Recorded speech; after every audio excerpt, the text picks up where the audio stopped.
So this is something we do from time to time. We like to list off our top 5 films of any genre or particular star or film director. This time it's Clint Eastwood.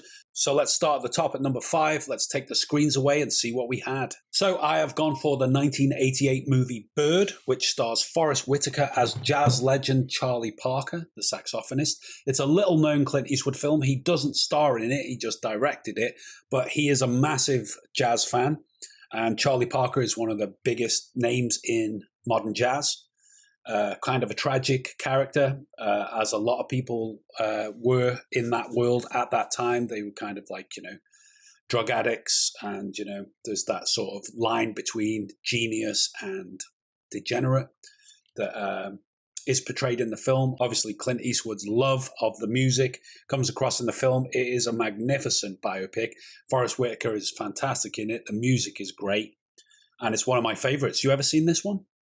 I haven't. This is one I haven't seen, actually. Yeah. No, I'd wager most people haven't seen this one. Obviously, people really into film or really into jazz have seen it. But it's not one that, gets bandied around as a famous Clint Eastwood. There's no cowboys in it. That's it, no cowboys. I've, of course, here gone for Escape from Alcatraz, the 70s classic. The story of Frank Morris and his escape from the prisoner's island of Alcatraz. It's always the question. Of course, the great Patrick McGowan as the warden in it is really fantastic. Yeah, bastard. It's just a really great fun film. Classic kind of prison caper. Really accurate to real life as well. And just great fun. And for anyone who's fascinated by Alcatraz, like I am, any kind of movies about it, like The Rock, are great films. And so, I love Escape from Alcatraz. Yeah, it's Absolute a great film. Classic. Really, really cool. One of Eastwood's classic 70s fare. Loved it. Okay, let's go down to number 4 and take away the screens and see what we had there. So I had the classic Western, The Outlaw Josie Wales, which was from 1976. Clint Eastwood plays a former Civil War soldier whose family get murdered by a bunch of bastards, and he basically goes back after them for the rest of the movie and exacts revenge.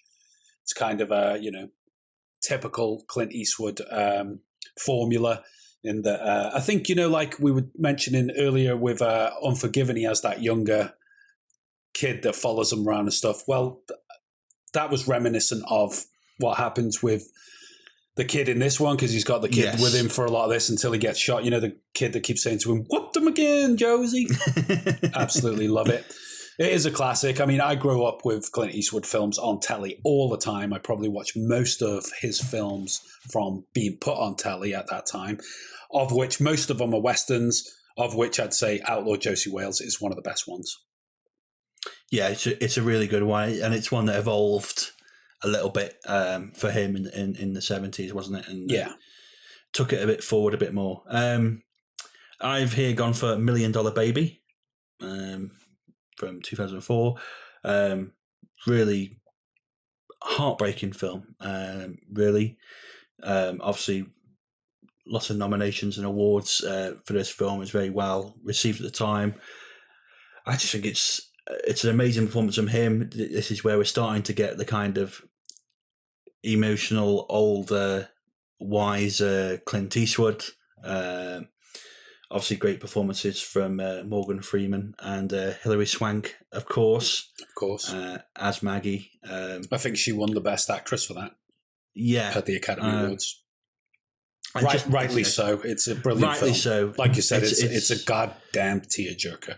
It is really a tearjerker. It does bring a tear to the eye, and it's a wonderful character piece, isn't it, more than anything else? Fantastic choice, my friend. I absolutely love that movie too. But let's not hang around. Let's crack straight on with it. At number 3, take away those screens. This is one of my favorite films of all time. This is Where Eagles Dare, which stars Clint Eastwood and, of course, Richard Burton, the great Welshman himself. It's fantastic World War II fare about some sort of like secret agents that infiltrate a Nazi castle via cable cars. And there's a whole conceit about British spies giving away information to the Nazis, which Clint Eastwood manages to put pay to. with the help of Richard Burton. Fantastic World War II action movie. One of my favourites. What do you think of this one? Stonking classic, absolute classic. Always loved it when it came on the telly. Any of the old classic World War II movies are well worth putting on any day of the week, in my opinion. Oh, absolutely. Never get bored of that one. It's great. I, of course, have gone for In the Line of Fire. Brilliant tight thriller between Clint Eastwood and John Malkovich, essentially. That's right. Basically, the disillusioned and former CIA agent who is attempting to assassinate the president, and follows the Secret Service agent, Clint, who is on the track to try and hunt him down. Yeah. Just a brilliant, really tightly written, perfectly paced thriller, and a great example of this kind of film, how to do it right, and makes you feel all the beats. Fantastic action, just midnight is perfection for me. Totally agree. Fantastic film. Wonderful choice. Let's move on to our number 2 choices. Take away those screens. Okay, so my number 2 choice was Thunderbolt and Lightfoot from 1974, directed by Michael Cimino. It stars Clint and Jeff Bridges. We talked about this extensively on More Movies Weekly number 17. So if you're a big fan of this movie, go back in the playlist, select number 17, and you can hear us talk about this film. We both really enjoyed it, didn't we, Dave? We did. It was my first time catching it for the weekly show, but yeah, really great show. Really worth checking out the episode to. Yeah, I love this film. And, as I say, it's all there. Both of our thoughts. Scroll back and see it if you're interested. What did you have at number 2, my friend? Dirty Harry is there. It's the one, really, isn't it? Apart from the cowboy films that everyone knows Clint Eastwood for, the next thing people know him for is playing Dirty Harry. Who is a kind of a cowboy himself, in a way. He's just an urban cowboy, The urban cowboy, that's it. Do you feel lucky? Neo-noir, thriller, no nonsense. This is this is what 70s cinema really was about. The anti-hero, the kind of dark elements, the violence. He plays it perfectly. He's the cool, unethical cop going around taking names, and it is a classic. I can see why it's on your list. To mention Clint Eastwood and not say the words Dirty Harry would be a little bit of an oversight. So there we go. Without further ado, let's have a look at what we had in the number 1 slot. So I went for the classic Western, The Good, the Bad and the Ugly, 1966, Sergio Leone. Not only one of the greatest Westerns ever made, I think one of the greatest films ever made. It's the third in the Dollars trilogy, where Clint plays the man with no name. In this one, he's kind of referred to as Blondie by Eli Wallach's character. I can never get tired of this film. It's got so much going for it. It's just an incredible piece. I mean, I love a lot of Leone's work. I love Once Upon a Time in the West. I love Once Upon a Time in America. But The Good, the Bad, and the Ugly, it's got to be one of the greatest films ever made. It's so iconic. It's so good. And for me, it is the, high point of Clint Eastwood's career as a cowboy. What say you, sir? It's a very, very, very good film. And I as well adore The Good, the Bad, and the Ugly. Fantastic classic. It set all the precedents for what makes a good Western, and it's Leone at his peak, and changing the landscape, really. The biggest thing is the film just looks beautiful more than anything else, and sounds beautiful. It's just like it is something else. But I think the cowboy character for Clint Eastwood got better later on as they revised it. Which brings me to my number 1, which is Unforgiven. What a film! This is him returning to the cowboy role after 20 years of not doing it.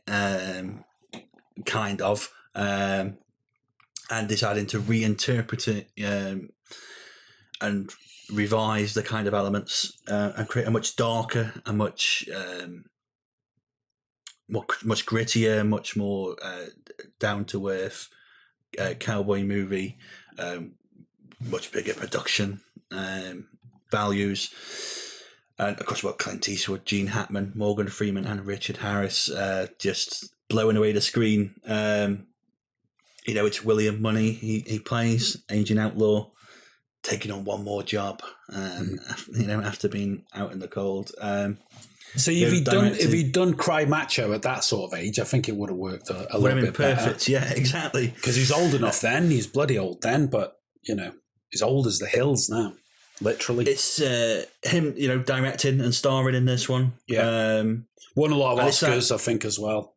Best director, best picture, and I think the biggest thing is it's stripped away the varnish that had been placed on the westerns from Hollywood in terms of the kind of ideals that westerns were big in the 50s and 60s mainly. I think he had a lot to do with making westerns a little bit more realistic, or how we view the West and the ideas of the Old West. He did that a lot through the 70s with films like The Outlaw Josie Wales, Pale Rider, all of those sort of things. Like you said, he took a break from it for years. And what we had in between was things like something like Young Guns, which again advanced the genre in terms of more verisimilitude, is more believable, more accurately portraying the Old West in certain ways. And I think the best example of all of that is Unforgiven, which you've chosen here. It is an incredible film. If I hadn't chose The Good, the Bad, and the Ugly myself, it would have been Unforgiven. So spot on choice there. All in all, there's 10 great films there between them. I'd say so as well. Out of 70 odd films the guy's done, there's 10 solid films there. There's not many there we've chosen that he doesn't star in. I think Bird is the only one he doesn't actually star in. He only directed, but as far as I'm concerned, it's a Clint Eastwood film. But yeah, what are your top 5 Clint Eastwood films? Let us know in the comments below. It'd be great to hear from you. Well, that's it for this video. Please leave us a comment and let us know what you thought. And don't forget to like, share and subscribe right here on YouTube. To check out more of our articles and reviews, check out our website, moremovies.co.uk. And why not join us on social media? That's at More Movies for you across the board. You know the score. And if you'd like to support us, consider buying us a coffee at buymeacoffee.com, or you can become a More Movies patron over on patreon.com. All the links are in the description below. And to check out more of our filmtastic videos, click one of the buttons on screen now.